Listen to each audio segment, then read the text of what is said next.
ছাত্রীকে বাল্যবিয়ে করে ভাইরাল প্রধান শিক্ষককে বাঁচানোর পায়তারা। মহসিন রেজার রিপোর্ট। নিজ প্রতিষ্ঠানের ছাত্রীকে বাল্যবিয়ে করে ভাইরাল হওয়া নওগাঁর মান্দা উপজেলার মুক্তিযোদ্ধা মেমোরিয়াল বালিকা উচ্চ বিদ্যালয়ের প্রধান শিক্ষক আকরাম হোসেনকে বাঁচানোর অপচেষ্টা করা হচ্ছে বলে অভিযোগ উঠেছে। উপজেলা নির্বাহী কর্মকর্তা ইউএনও এ বিষয়ে ৩ সদস্যের তদন্ত কমিটি গঠনের কথা বললেও তা অস্বীকার করেছেন মাধ্যমিক শিক্ষা কর্মকর্তা। উপজেলা প্রশাসনের পদস্থ ২ কর্মকর্তার দুধরনের বক্তব্য নিয়ে ধোঁয়াশার সৃষ্টি হয়েছে। স্থানীয়দের অভিযোগ, অভিযুক্ত প্রধান শিক্ষক আকরাম হোসেনকে এসব দায় থেকে বাঁচানোর পায়তারা করা হচ্ছে। অবিলম্বে ওই শিক্ষকের বিরুদ্ধে ব্যবস্থা নেওয়া না হলে বৃহত্তর কর্মসূচি দেওয়া হবে। বাল্যবিয়ের শিকার ওই ছাত্রীর নাম দোলা আক্তার।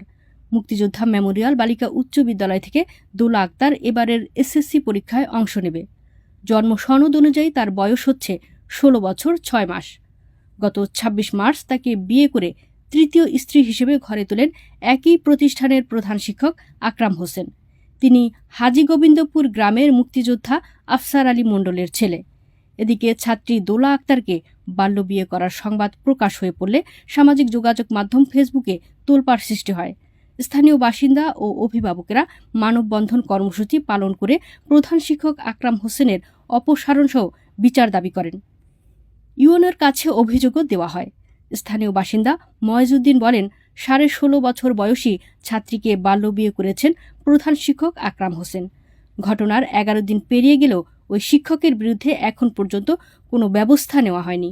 এরই মধ্যে সংশ্লিষ্ট দপ্তরকে টাকা দিয়ে ম্যানেজ করার গুঞ্জন শোনা যাচ্ছে।